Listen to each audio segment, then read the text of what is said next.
같이 한번 계시록 16장 17절부터 21절까지 말씀을 보고요, 같이 말씀을 나누도록 하겠습니다. 계시록 16장 17절부터 21절까지 어떤 내용이 있는지, 저번 주와 어떤 공통점이 있는지 같이 살펴보면서 읽어보도록 하겠습니다. 같이 읽습니다. 시작.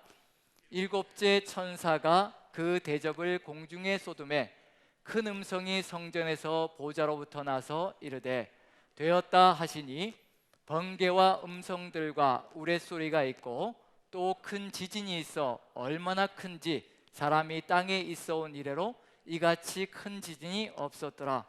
큰 성이 세 갈래로 갈라지고 만국의 성들도 무너지니 큰 성 바벨론이 하나님 앞에 기억하신 바 되어 그의 맹렬한 진노의 포도주 잔을 받음에 각 섬도 없어지고 산악도 간데어 없더라. 또 무게가 한 달란트나 되는 큰 우박이 하늘로부터 사람들에게 내리매 사람들이 그 우박의 재앙 때문에 하나님을 비방하니 그 재앙이 심히 크미러라. 아멘. 방금 읽은 내용은 저번 주 수요일 날 저희가 나눴던 내용의 마지막 부분입니다. 몇 번째 대접이 쏟아지는 거냐면요, 7번째 대접이 쏟아지면서 뭐가 다 산산조각 나는 것으로 나타나느냐면요, 큰 성 바벨론, 즉 음녀 바벨론이 산산조각 나는 것으로. 그럼 결국 무슨 얘기냐면요, 바벨론이 멸망으로 간다는 얘기는 세상이 끝난다는 얘기거든요. 세상이 끝난다는 얘기는 뭐냐면 여기에 또 사단과, 용이었던 사단과, 그 다음에 또 짐승과, 그 다음에 짐승을 선전했던 또 거짓 선지자들까지도 역시 마찬가지로 심판을 받고 끝에 이르렀다는 것을 얘기하는 겁니다. 그럼 결국은 무슨 얘기냐면요, 요한계시록 16장까지면 모든 것이 끝났다는 얘기거든요. 하나님께서 끝났다는 것을 인식해 주셔서 바벨론이 끝났고 세상이 끝났으니까 우리에게도 끝났다는 것을 인식해 주셔서 그 다음에 더 이상 진도를 안 나가게 해주시면 17장부터 22장까지 없어도 되는데 또 17장부터 22장까지를 붙여 놓으셨어요. 여기서 분명히 세상이 심판을 받고 끝난 것인데, 그럼 제 생각에는 뭐만 덧붙여지면 된다고 생각하느냐면요, 한 두 가지 정도만 덧붙여지면 될 것 같아요. 굳이 17장부터 22장까지 6장에 걸쳐서 이렇게 장황하게 또 펼치실 필요가 없이 두 가지 정도만. 뭐냐면 첫 번째로 이제 세상이 심판을 받았으니까 이제 뭘 해야 되는 거죠? 사람들이 백보자 심판을 받아야 되겠죠. 이제 바벨론이 끝났으니까, 세상이 끝났으니까 백보자 심판을 받고요, 그 다음에 백보자 심판을 통해서 이제 영생과 영벌로 나뉘어지면 되는 거거든요. 이 두 가지 정도만 딱 기록하면 이제 모든 것이 끝날 것 같은데, 그래서 이 정도만 기록해 주면 좋을 것 같아요. 20장과 21장을 한번 부분을 보는데요, 요게 나오고 16장 다음에 요게 나오고 그 다음에 요게 나오면 계시록의 결론으로 딱 좋을 것 같은데 왜 이렇게 장황하게 써놓으셨을까? 20장을 한번 읽어봅니다. 20장 11절부터 15절까지 보시면요, 이제 백보자 심판이 나오는 거죠. 뭐 세상이 끝났으니까 이제 심판하시면 되니까 같이 한번 읽어보죠. 천천히. 또 내가 크고 흰 보좌와 그 위에 앉으신 이를 보니 땅과 하늘이 그 앞에서 피하여 간데 없더라. 또 내가 보니 죽은 자들이 큰 자나 작은 자나 그 보좌 앞에 서 있는데 책들이 펴 있고 또 다른 책이 펴졌으니 곧 생명책이라. 자기 행위를 따라 책들에 뜬 대로 심판을 받으니 바다가 그 가운데서 죽은 자들을 내주고 또 사망과 음부도 그 가운데서 죽은 자들을 내주매 각 사람이 자기의 행위대로 심판을 받고 사망과 음부도 불못에 던져지니 이것은 둘째 사망 곧 불못이라. 누구든지 생명책에 기록되지 못한 자는 불못에 던져지더라. 백보자 심판인데 생명책에 기록되지 못한 사람들은 불못에 던져진다. 이게 둘째 사망이 되는 거거든요. 이제 영벌로 들어가는 겁니다. 그럼 이제 한 가지만 더 나오면 될 것 같아요. 이제 영벌로 들어가는 사람들이 나왔으니까 영생으로 들어가는 사람들, 새하늘과 새 땅으로 가는 사람들. 그래서 21장을 한번 봅니다. 같이 한번 읽어보죠. 21장 1절부터 4절까지, 그리고 27절. 자, 1절부터 4절까지 먼저 읽습니다. 시작. 또 내가 새하늘과 새 땅을 보니 처음 하늘과 처음 땅이 없어졌고 바다도 다시 있지 않더라. 또 내가 보매 거룩한 성 새 예루살렘이 하나님께로부터 하늘에서 내려오니 그 준비한 것이 신부가 남편을 위하여 단장한 것 같더라.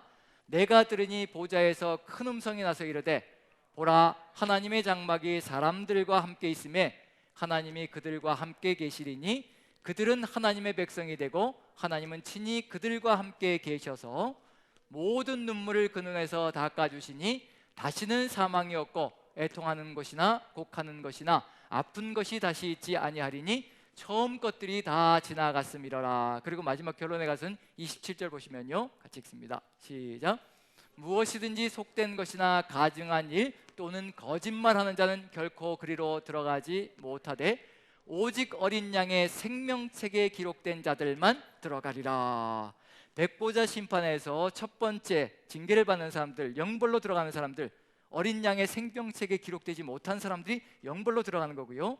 그 다음에 또 반대편에 있는 사람들, 양과 염소를 가르는 데서 염소는 영벌로, 이제 양은 여기 어린 양의 생명책에 기록된 자들로 이제 영생의 길로 가는 것.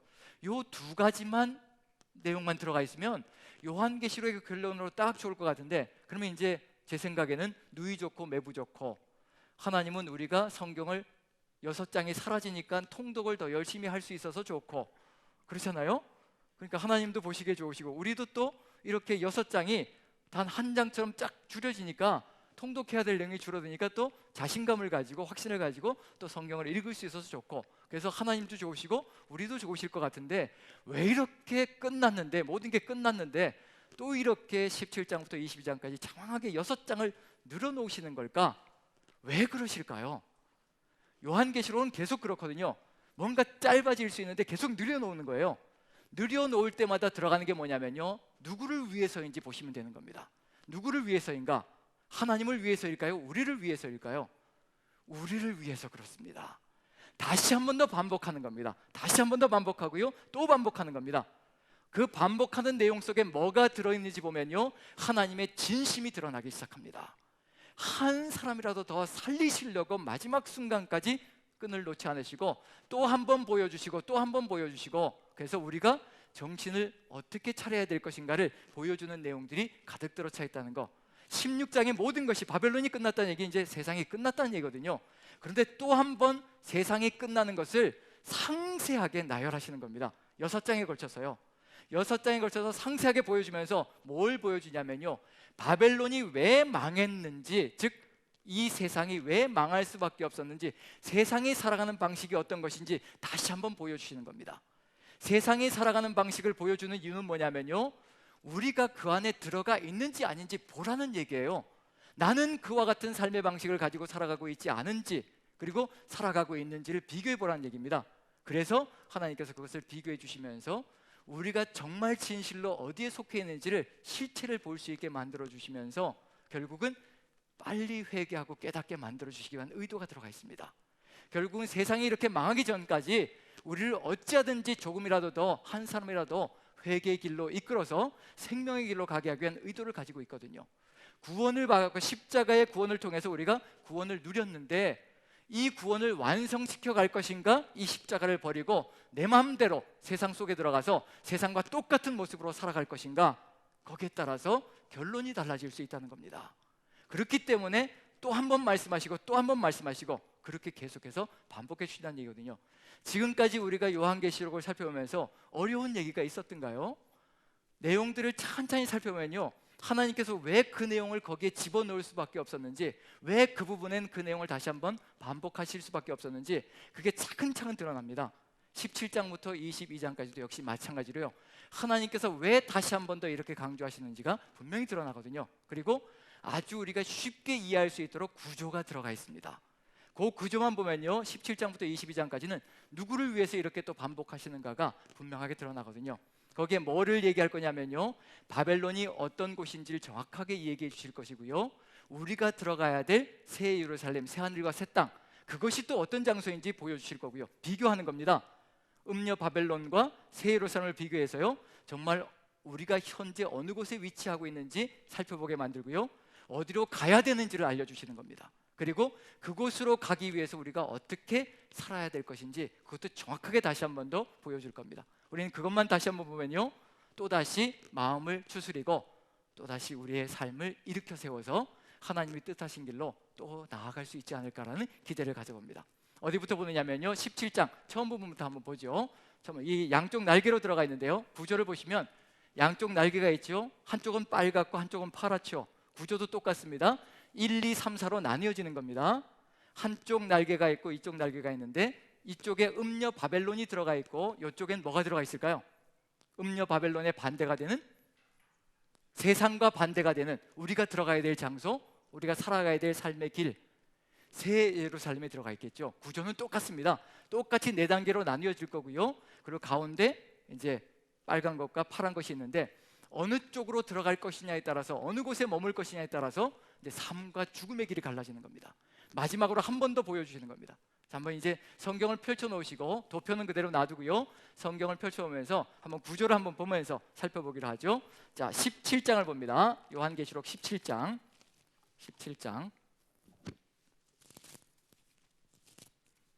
그래서 17장부터 22장까지 보시기 위해서는 저 구조표 하나만 딱 가지시면, 아, 이렇게 그 다음 마지막은 흘러가는구나, 결론이 이렇게 되는구나, 그렇게 보실 수 있을 겁니다. 자, 17장을 보시면요, 1절 2절을 한번 읽어봅니다. 17장 1, 2절. 자, 같이 읽습니다. 시작. 또 7 대접을 가진 7 천사 중 하나가 와서 내게 말하여 이르되 이리로 오라. 많은 무리에 앉은 큰 음녀가 받을 심판을 내게 보이리라. 땅의 임금들도 그와 더불어 음행하였고 땅에 사는 자들도 그 음행의 포도주에 취하였다 하고, 누가 이것을 보여주는 것으로 되어 있느냐면요, 17장 1절에 전반부를 제가 다시 한번 읽어봅니다. 또 7 대접을 가진 7 천사 중 하나가 와서 내게 말하되, 이게 아직도 어디 가운데 들어가 있는 사건이라는 걸 얘기하고 있는 중이냐면요, 7 대접 사건 속에 들어가 있는 내용이라는 거예요. 그럼 7 대접 사건과 떨어져 있는 얘기가 아니라, 7 대접 사건 다음에 벌어지는 이야기가 아니라 7 대접 중에 들어가 있는 이야기라는 겁니다. 그럼 17장부터 22장까지는요 7 대접 사건 속에 들어가 있는 공통적인 이야기인데, 이걸 따로 빼가지고 상세하게 나열해주고 있는 중입니다. 그래서 세상이 어떻게 끝나고 있는지를, 왜 끝나는지를 다시 한 번 더 우리에게 보여주는 겁니다. 그럼 결국은 16장에 나와 있는 그 내용, 그게 여기에서 확대되어지고 있을 뿐이라는 얘기거든요. 그럼 결국은 별개로 읽으시면 안 되고요, 그 안에 들어가 있는 내용이라는 것을 보시면 되는 겁니다. 그래서 7 대접을 가진 7 천사 중에 하나가 와서 내게 말하되 많은 무리에 앉은 큰 음녀가 받을 심판을 내게 보이리라. 무엇을 보여주냐면요, 음녀를 보이겠다고 합니다. 음녀. 자, 음녀라는 얘기는 이게 합법인가요? 불법인가요? 자, 어린 양의 신부는 음녀여야 될까요? 아니면 순결한 신부여야 될까요? 그렇죠, 순결한 신부여야 되는 거죠. 그래서 바벨론 세상은 절대 예수 그리스도의 어린 양의 신부가 될 수가 없습니다. 그게 무슨 이야기하고 똑같은 얘기냐면요, 세상적인 삶의 방식은 절대로 예수 그리스도와 같이 갈 수 없다는 것을 얘기하고 있는 중입니다. 그럼 새 예루살렘은 뭐가 될 것인가? 결국은 예수 그리스도께서 뜻하신 삶의 방식을 따라 살아가는 사람들, 그리고 교회를 의미하는 그런 내용들까지도 포함되어 있을 겁니다. 그럼 새 예루살렘은 합법이 될 것이고요, 어린 양의 신부가 될 수 있는, 하지만 여기 음녀 바벨론은 불법입니다. 하나님께서 뜻하지 않으셨고 하나님께서 바라지 않으시는 삶의 방식을 가지고 살아가는 사람들이 되겠죠. 그래서 어디 안에도 있을 수 있다는 얘기냐면요, 교회 안에도 죄송하지만 음녀가 있을 수 있습니다. 예, 그리스도의 신부인 줄 알고 살아가는데 삶의 방식을 보면 음녀일 수 있다는 얘기거든요. 그게 어디에서도 분명하게 드러났냐면요, 예수님께서 산상순 결론에서요, 그날에 많은 사람들이 내게 와서 주여 주여 우리가 주의 이름으로 선지자 노릇하고 귀신을 쫓아내고 많은 권능을 행하지 않았습니까? 라고 얘기할 때 예수님께서 내가 너희를 도무지 알지 못하니 불법을 행하는 자들아 내게서 떠나가라. 불법을 행했다는 겁니다. 합법이 아니라는 얘기거든요. 하나님의 방식, 예수 그리스도께서 원하시는 방식이 절대 아니라는 겁니다. 교회 안에도 있을 수 있다는 겁니다. 그래서 지금 이걸 다시 한번 보여주는 거거든요. 7 교회 안에도, 아시아에 있는 7 교회 안에도요, 하나님이 뜻하지 않은 방식, 예수 그리스도께서 뜻하지 않은 방식으로 살아가는 수많은 성도들이 있습니다. 그래서 마지막 순간에 종말이 오기 전에 다시 한 번 더 이걸 보여주시면서요, 결정하고 그리고 따라가야 될 삶의 길이 있습니다. 결단을 촉구하는 내용이 분명히 들어가 있을 겁니다. 자, 이렇게 해서요, 음녀가 나오고요, 2절 보면 땅의 임금들도 그와 더불어 음행하였고 땅에 사는 자들도 그 음행의 포도주에 취하였다. 땅에 사는 모든 자들이, 대부분의 자들이 이 음녀가 주는 포도주에 취하였다. 그러면 세상 향락이 좋다는 얘기인가요? 안 좋다는 얘기인가요? 세상에 주는 화려함이 좋다는 얘기인가요? 안 좋다는 얘기인가요? 혹시 이런 생각해 보신 적 없나요?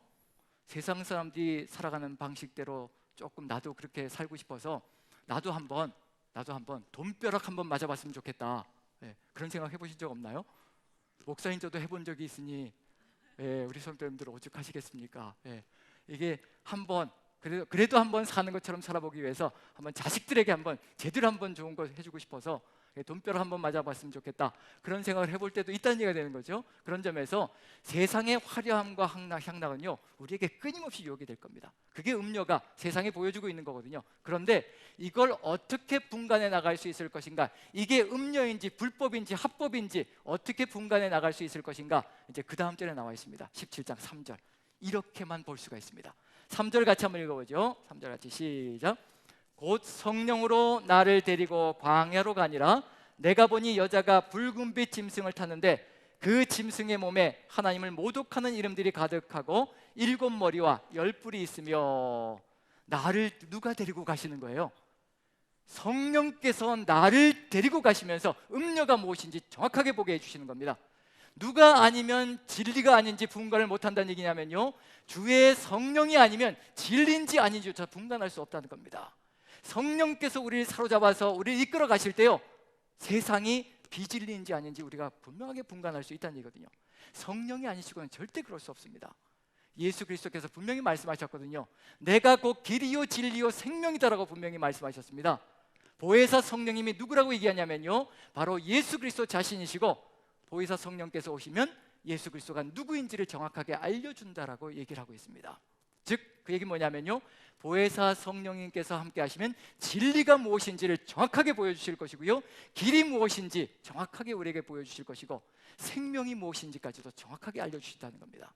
그 성령이 우리 안에 내주하실 때 진리인지 비진리인지 세상인지 하나님의 것인지 분명하게 분간을 할 수 있다는 얘기거든요. 지금 성령께서 나를 데리고 가시니까 뭐가 보이냐면요, 음료가 보이는데 어디에서 보느냐면요, 광야로 데려가셨다라고 되어 있습니다. 분명히 기억하셔야 될 필요가 있습니다. 광야라고 분명히 기록되어 있습니다.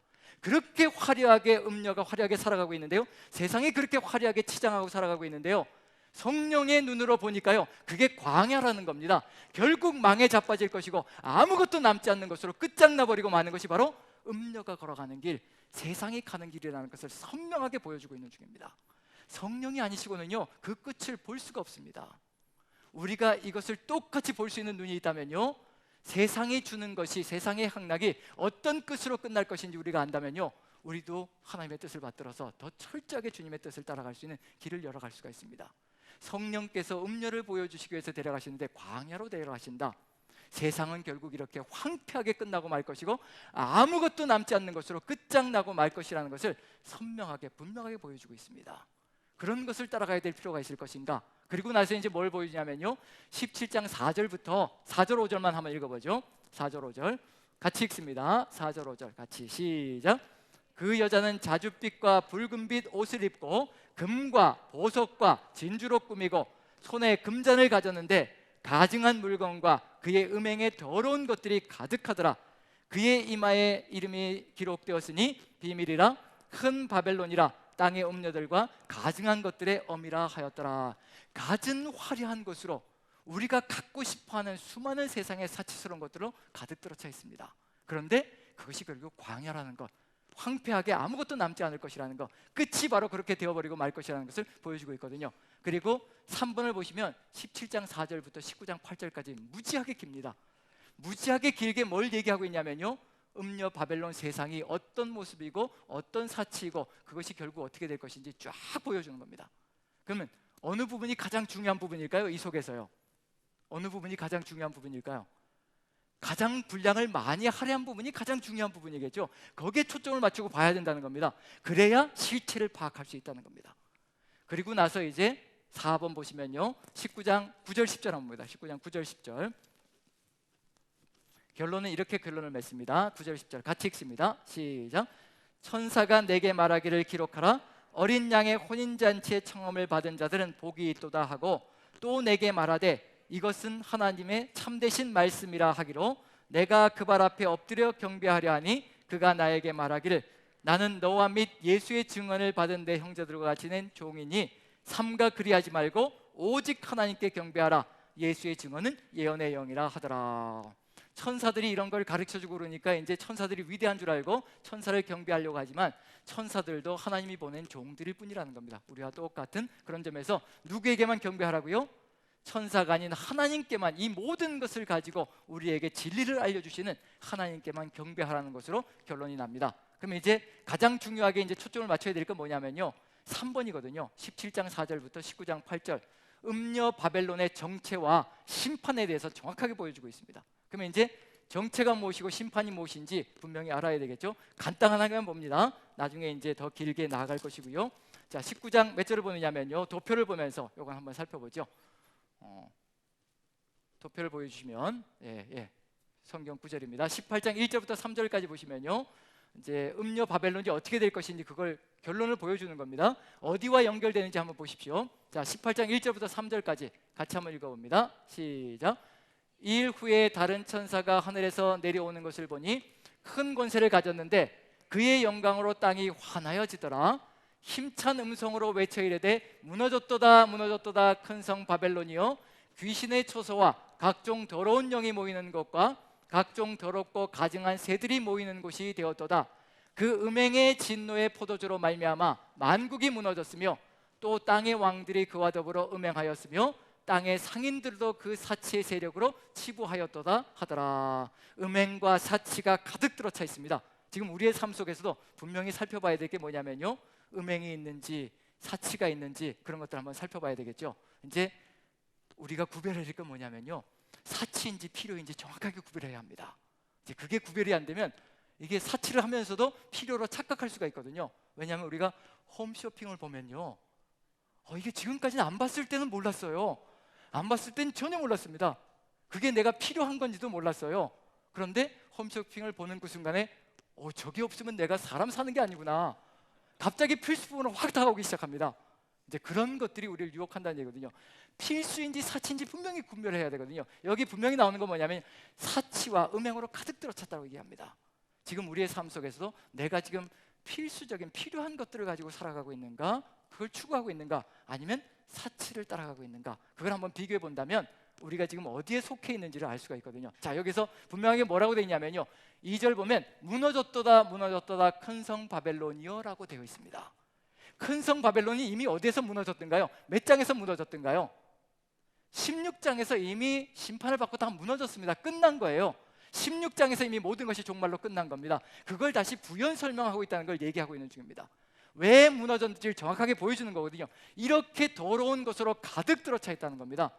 사람들이 생각하기엔, 세상 사람들은 화려하고 정말 아름답고 좋다라고 얘기하는데 하나님 보시기엔 더러운 것으로 가득 들어찼다고 얘기합니다. 하나님이 보시는 눈과 우리가 보는 눈은 영 다를 수 있다는 얘기거든요. 그래서 성령의 충만함을 입지 않는다면요, 우리도 이와 같은 길을 걸어갈 수 있다는 얘기입니다. 자, 그러면 이제 이렇게 무너지는 것으로 보여지기 위해서 하나님께서 이걸 얘기하고 있는 중일까? 그건 아니거든요.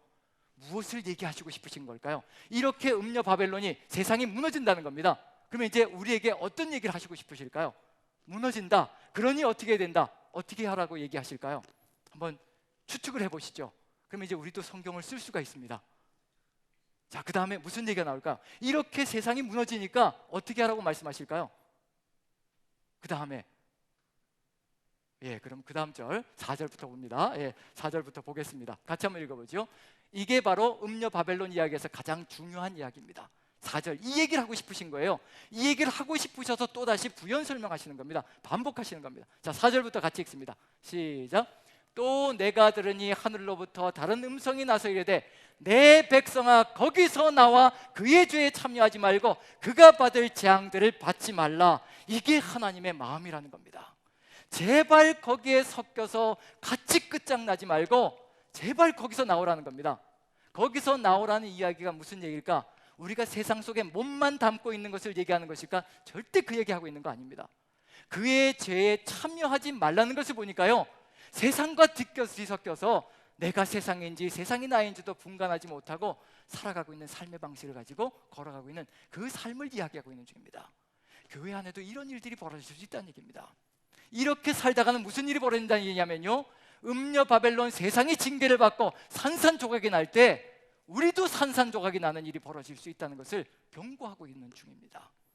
그래서 7대접이 쏟아질 때 마지막 7번째 대접이 쏟아지기 전에 분명히 말씀하시는 게 있잖아요. 내가 도둑같이 그러니 깨어서 자기 옷을 벌거벗지 않고 지키는 자는 복이 있을 것이라. 제발 깨어있으라는 겁니다. 깨어있지 않으면 세상 속에 들어가서 같이 죽어가는 일이 벌어질 수 있다는 얘기거든요. 지금 이걸 다시 한 번 더 얘기하고 계시는 중입니다. 제발 거기서 나오라는 겁니다. 죽는다는 얘기입니다. 그리고 나오되 완전하게 나오고, 그리고 무엇도 하지 않게 만드시려고 그러시냐면요, 뒤도 돌아보지 않게 만드시려고 이걸 다시 한 번 더 보여주시는 겁니다. 이렇게 철저하게 무너질 것이고 이렇게 모든 것이 끝장날 것이라는 것을 알려주는 거거든요. 왜냐하면 우리 인생이라는 존재는요, 롯의 아내와 같아서요, 소돔과 고모라가 멸망한다라고 미적거리고 있는 그 상태, 얼마나 안타까웠으면요, 하나님이 천사들을 통해서 손을 잡고 끄집어까지 냈을까요? 끄집어서 성 밖에 내놓았습니다. 그런데도 불구하고 롯의 아내는 뒤를 돌아보면서 결국은 소금 기둥이 되고 마는 그런 일이 벌어진다는 얘기거든요. 우리의 인생길이 그럴 수 있다는 겁니다. 세상 것에 취해서 살아간다면요, 우리도 그것을 놓지 못해서 그것을 어떻게든지 부여잡으려고, 양쪽을 다 부여잡으려고 안간힘을 쓸 때가 있다는 얘기거든요. 그러다가 같이 죽는 길이 열린다는 것을 보여주는 겁니다. 언제 오실지 모른다는 얘기거든요. 우리는 준비해야 된다는 것을 분명히 보여주고 있습니다. 여기서 그래서 음녀 바벨론을 이야기할 때요, 세상을 이야기할 때 반드시 정신을 차려야 될 게 뭐냐면요, 우리가 지금 어디에 속해 있는지를 봐야 되는 겁니다. 세상과 같이 굴러가고 있는지. 그래서 음녀 바벨론의 그 사치스러운 모습들을 다 보여줍니다. 내가 그것을 추구하고 있는지 아닌지 보면 되는 겁니다. 그럼 내가 여기에 속해 있는지 아니면 거기서 발을 떼고 있는지 그것을 분명하게 분간할 수 있다는 얘기거든요. 그래서 이걸 보여주시면서 제발 거기서 나오라는 겁니다. 그 다음에 5절 6절 같이 한번 읽어보죠. 같이 시작. 그의 죄는 하늘에 사무쳤으며 불의한 일을 기억하신지라. 그가 준 그대로 그에게 주고 그의 행위대로 갑절을 갚아주고 그가 섞은 자대도 갑절이나 섞어 그에게 주라. 그 다음 7절 봅니다. 같이 시작. 그가 얼마나 자기를 영화롭게 하였으며 사치하였든지 그만큼 고통과 애통함으로 갚아주라. 그가 마음에 말하기를 나는 여왕으로 앉은 자요 과부가 아니라 결단코 애통함을 당하지 아니하리라 하니. 세상은 이렇게 큰 소리 칩니다. 나는 절대로 망하지 않는다. 끝나지 않는다. 세상이 끝나도 나는 그대로 건재할 거다. 내가 가지고 있는 것이 얼마인데 이것으로 충분히 이 모든 것들을 살 수 있고 이것으로 충분히 이 모든 것을 막아낼 수 있다라고 생각하는 게 세상의 착각인 거죠. 우리도 그와 같이 될 수 있다는 것을 보여주고 있습니다. 자, 이런 모습 속에서요, 우리는 지금 어떤 자리에 위치하고 있는지, 나오라는 이 음성에 그 귀를 기울이고 정말 그 세상 속에서 빠져나와 분별된 눈을 가지고 살아가고 있는지 그것을 살펴봐야 될 필요가 있습니다. 이제 다른 쪽 날개를 봅니다. 이제 우리가 들어가야 될 장소가 되는 거죠. 여기는 빠져나와야 되고요, 그곳은 우리가 들어가야 합니다. 한번 봅니다. 구절을 보여주시죠. 자, 이제 신부 새 예루살렘이 등장합니다. 음녀는 불법이고요, 신부 새 예루살렘은 합법입니다. 그런데 어떻게 살아가는 것이 합법인가? 그래서 그걸 봐야 되는 거죠. 당연히 이제 뭐가 나올 것인가? 7대접이 나올 거고요, 성령이 나오실 거고요, 그 다음에 맨 마지막에는 이제 또다시 천사에게 경배하려고 하고요, 하지 마라, 하나님께만 경배하라, 이런 똑같은 구조를 가지고 갈 겁니다. 똑같은 모습을 보여주면서 우리는 어디 있을 것인가를 결정지어야 되는 결단 가운데 우리를 세워놓을 겁니다. 자, 한번 봅니다. 21장 9절 한번 보죠. 똑같은 내용이 나오면 아, 여기서부터 새로운 것이 시작되는구나, 그걸 보시면 되는 겁니다. 자, 21장 9절을 봅니다. 9절 보시면 같이 한번 읽어보죠. 21장 9절 같이 시작. 7대접을 가지고 마지막 7장을 담은 7천사 중 하나가 나와서 내게 말하여 이르되 이리 오라, 내가 신부 곧 어린 양의 아내를 내게 보이리라 하고. 자, 그럼 이제 이런 똑같은 내용이 나오면 아, 여기서 뭔가 다른 게 시작되는구나, 그걸 이제 찾아가는 겁니다. 성경을 읽을 때 이런 것들을 가지고 초점을 맞추면서 찾아가면요, 이런 구조들을 만들어낼 수가 있습니다. 이제 여러분들 스스로도 이와 같은 것들을 만들어내면서 나간다면 성경 읽기가 상당히 재밌어지고요, 수월해지고 또 기억하기도 좋아집니다. 자, 그럼 이제 가운데 비어있는 게 있죠. 저기 뭐 17장 1절부터 19장 10절까지가 한 단락이었고 음녀 바벨론을 보여주는 거였고요, 21장 9절부터 또 시작하고 있는 거거든요. 그럼 가운데 뭔가 또 다른 것이 들어가 있습니다. 뭐가 들어가 있을 것인가? 그럼 이제 추측도 해볼 수가 있는 거죠. 그건 이제 신부 새 예루살렘을 한번 보고요, 가운데 무엇을 하나님께서 넣어 놓으셨을까, 그걸 이제 살펴보면 같이 한번 쉽게 이해할 수 있지 않을까 싶습니다. 자, 21장 9절 보니까 역시 마찬가지로 7대접을 가진 7천사 중에 하나다. 이것도 역시 마찬가지로 7대접 재앙 속에 들어가 있는 내용인데 확대시켜서 부연 설명하고 있는 것일 뿐이라는 것을 생각해야 될 필요가 있습니다. 그 안에 이미 다 들어가 있던 내용인데 다시 한 번 더 부연 설명하는 겁니다. 자, 어린 양의 신부를 보이겠다라고 얘기합니다. 신부는 합법이고요. 그 다음에 이제 어떤 눈을 가지고 있어야 신부인지 음녀인지 분간을 할 수가 있을까요? 누구 안에 거해야 될까요? 성령 안에 거해야 되겠죠. 성령의 충만함으로 살아가야 음녀의 길인지 신부의 길인지를 분간할 수가 있을 거라는 얘기거든요. 그래서 21장 10절 보시면 이제 성령이 나올 겁니다. 21장 10절 같이 한번 읽어보죠. 시작. 성령으로 나를 데리고 크고 높은 산으로 올라가 하나님께로부터 하늘에서 내려오는 거룩한 성 예루살렘을 보이니. 자, 음녀 바벨론과 차이가 뭔가요? 성령으로 나를 데리고까지 똑같았습니다. 성령으로 나를 데리고 어디로 데려가셨다고요?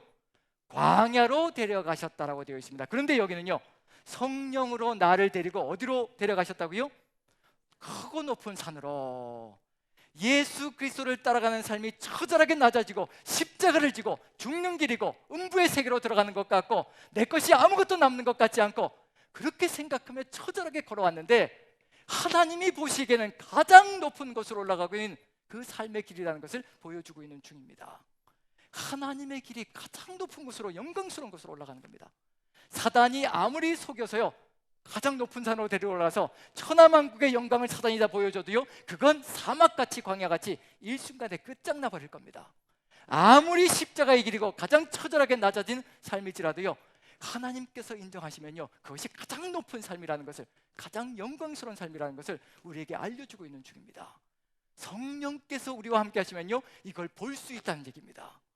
그래서 성령 충만한 사람은 처절한 십자가의 삶 속에서도 굴하지 않고 하나님의 뜻을 받들어서 걸어갈 수 있는 용사가 될 수 있고요, 십자가의 군병이 될 수가 있습니다.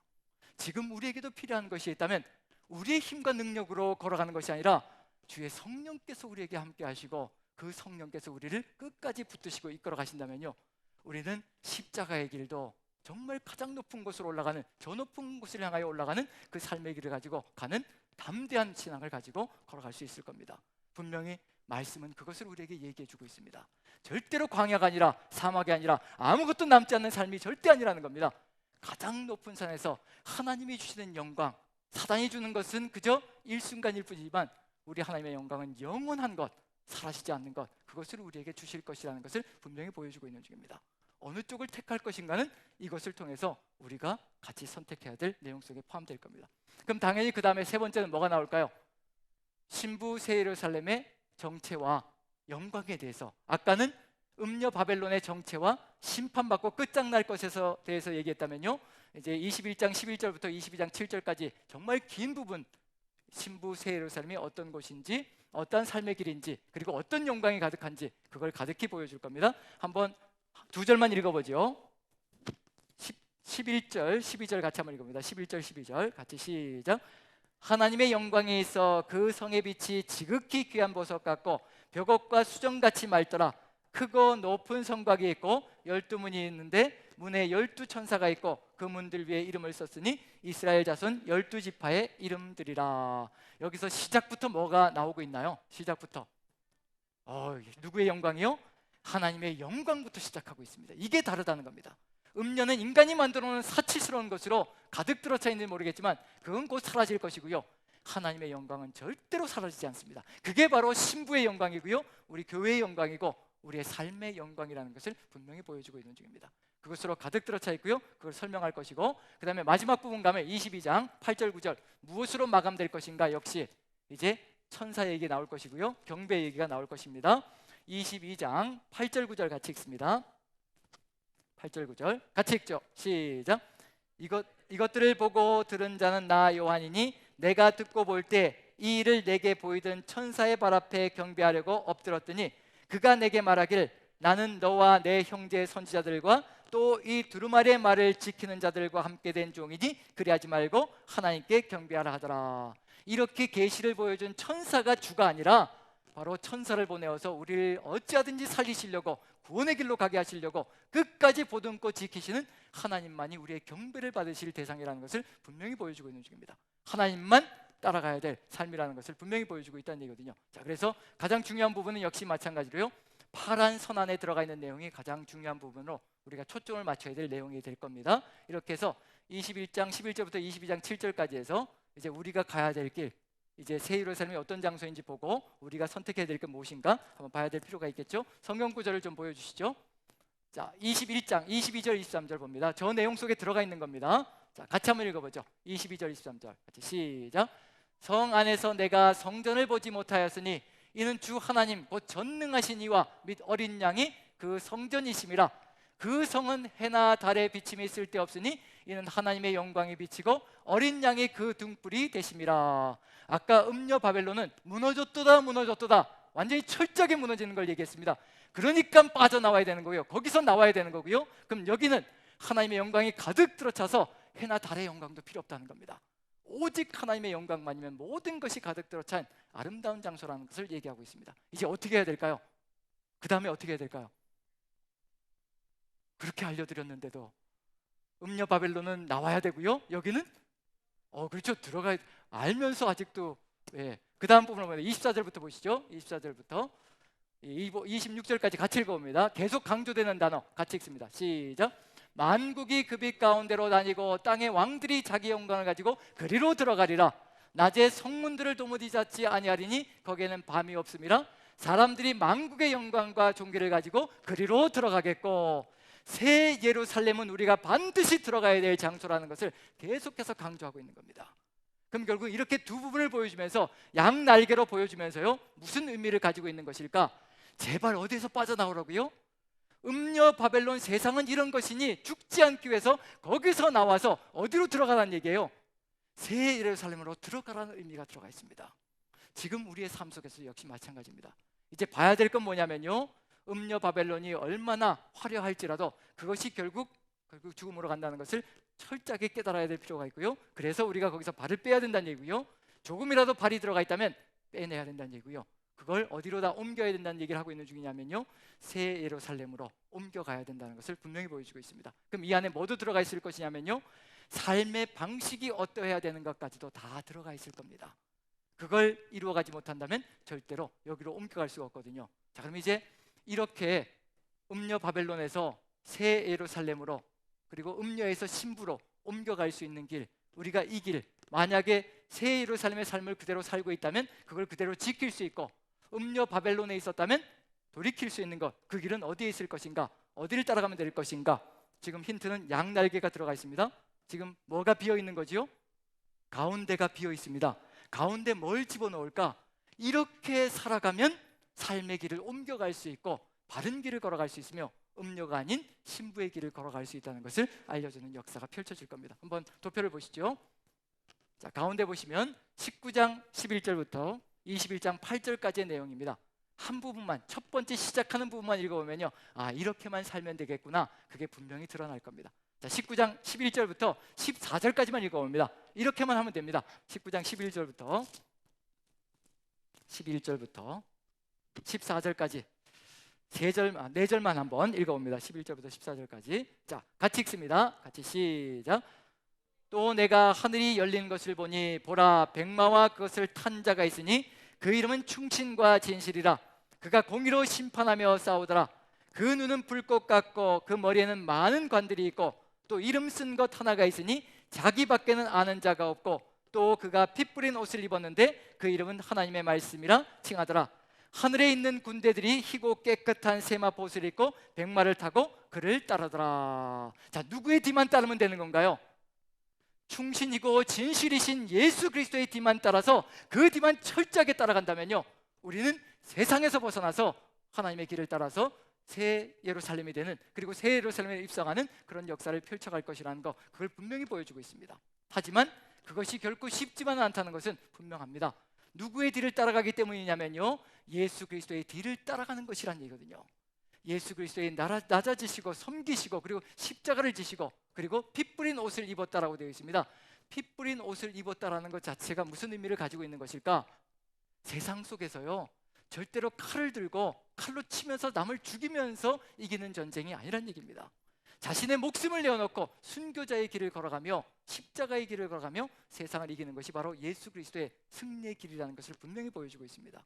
우리가 따라가야 될 길도 바로 그와 같은 길이라는 것을 분명히 보여주고 있고요. 그 뒤만 따라간다면 우리도 세상 속에서 주님과 함께 승리하고 나아가는 삶의 길을 통해 세상을 이기고 하나님의 뜻을 받드는 길로 나아갈 것입니다. 그 안에 뭐도 들어가 있냐면요, 마지막은 결국 용과 짐승과 거짓 선지자와 벌이는 전쟁이 있고요, 그리고 그것들이 모두 다 끝나는 이야기까지 그 안에 들어가 있습니다. 그리고 이 안에 뭐가 들어가 있냐면 천년 왕국에 대한 이야기 들어가 있는데, 이 천년 왕국이 천년이 정말 실제적인 천년이라는 이야기를 하고 있는 것일까? 그 실제적인 천년이 아니라 상징성을 가지고 있는데, 결국 이건 이제 마지막 시간에 또 해야 될 부분인데요, 천년이라는 것이 정말 모든 것을 포괄하는 기간이라는 점에서 예수님께서 부활하시고 승천하신 그 시점부터 시작해서 다시 재림하실 때까지 그 모든 시간을 다 천년이라는 것으로 상징적으로 보여주고 있다는 것. 그럼 그 천년이라는 시간 동안에, 그 상징적인 그 모든 시간 동안에 주님이 재림하시는 그 순간까지 우리는 어떻게 살면 될 것인가? 바로 예수 그리스도께서 우리에게 보여주셨던 이 삶을 처음부터 끝까지 우리가 살아간다면요, 우리는 음녀 바벨론과 관계없는 삶을 살아갈 것이고 새 예루살렘으로 합법적인 신부가 되어서 주 예수 그리스도의 신부로 마지막 결론이 나는 삶의 길이 열려질 것이라는 것을 마음에 새긴다면요, 지금 우리가 어떤 길을 걸어갈 것인가, 그게 이제 마음속에 새겨질 필요가 있겠죠. 그래서 앞으로 해야 될 일은 뭐냐면요, 첫 번째로 3번, 음녀 바벨론에서 저 빨간 3번 있죠, 저걸 가지고 다음 주에 나눌 것이고요, 그 다음 주에는 신부 새 예루살렘에서 3번 파란 선으로 들어가 있는 거예요. 그거 가지고 또 그 다음 주에 말씀을 나눌 것이고요, 그 다음에는 또 이제 가운데 최후의 전쟁에서 예수 그리스도를 따라가는 것이 어떤 것이고 천년 왕국에 대한 것이 어떤 이론들이 있는지 그걸 같이 한번 보면서 우리가 지금 살아가는 왕국은 어떤 왕국인지 그걸 같이 보고요, 마지막에 한 주 더는 전체적인 것을 다시 한 번 더 보면서 요약하고 그렇게 결론을 내면 요한계시록은 4주 정도만 하면 이제 끝납니다. 그래서 4주 정도만 하면 끝나니까 지구력을 가지시고 조금만 더 참으시고요, 이게 뭐 짧은 기간 아니죠. 4주가 끝나면요, 그 다음에 아주 엄청난 것이 기다리고 있습니다. 우리 부목사님들 4분이요, 이제 4주 동안 또 한 주씩 맡아서 그동안 쌓아놓은 모든 내공을 다 쏟아붓는 이제 말씀 시간이 있습니다. 그때는 뭐 천지가 다 뒤집힐 거니까요, 4주만 좀 참아주시면 이제 좋은 시간을 또 맞이할 수 있을 것이라 생각되고요. 지금 우리에게 필요한 것이 있다면 이제 이것을 다시 한 번 더 댁으로 돌아가셔서 17장부터 22장까지 한번 읽으시면서 음녀 바벨론의 이야기를 한번 살펴보시며 내 삶 속엔 이런 것이 있지 않은가 혹시 돌아보시며 내가 빠져나와야 될 것이 무엇인가, 그리고 내가 세상과 지금 같이 타협하고 살아가는 것이 무엇인가를 돌아보면서, 그리고 새 예루살렘을 보시면서 정말 하나님이 나를 위해 예배하고 내가 살아가기를 간절히 소망하시는 삶의 길은 무엇인가, 그것을 한번 보면서 그리고 주님의 뒤를 따라가며 나아간다면 우리도 하나님과 함께 끝까지 승리하며 걸어가는 정말 주님의 신부가 되는 우리 남산교회가 될 것이고요, 우리 각자가 그리스도의 신부가 되는 영광스러운 미래가 펼쳐질 것이라고 확신합니다. 그 미래를 향해서 승리하시기를 간절히 축원드립니다. 기도하겠습니다. 사랑의 하나님, 우리 주님께서 저희들에게 끊임없이 반복해서 알려주시는 것, 어찌하든지 세상 속에서 우리를 구원하시려고, 어찌하든지 세상과 섞이지 않고 우리가 하나님의 뜻을 받들어서 마지막 구원의 완성에 이르기를 간절히 소망하시는 아버지의 그 마음으로 인하여 저희가 말씀 속에서 주님의 그 진심을 깨달아갑니다. 아버지께서 말씀을 주신 것은 우리를 구원하시고 우리를 사랑하시기 때문임을 다시 한번 마음속에 새기게 도와주시고, 주의 그 뜻을 받들어서 우리가 말씀 속에서 힘을 얻고 그 말씀을 따라서 세상 속에서 구별되고 분별된 삶을 살아가게 도와주옵소서. 우리 힘으로는 결코 부족하오니 아버지, 주의 성령께서 우리의 눈이 되어주시고 우리의 귀가 되어주시고 우리의 모든 감각기관이 되어주시어서 세상의 것들은 결코 근처에도 가지 않는 그런 삶을 살아가게 도와주시옵소서. 성령 충만함을 지켜나갈 수 있는 길로 주님께서 인도하여 주시어서 이 충만함 잃지 않고 주 예수 그리스도의 뒤를 따라가는 우리의 삶이 될 수 있도록 평생을 지켜주시고 인도하여 주실 줄로 믿사오며 우리 구주 예수 그리스도 존귀하시는 받들어 감사하며 기도합나이다. 아멘.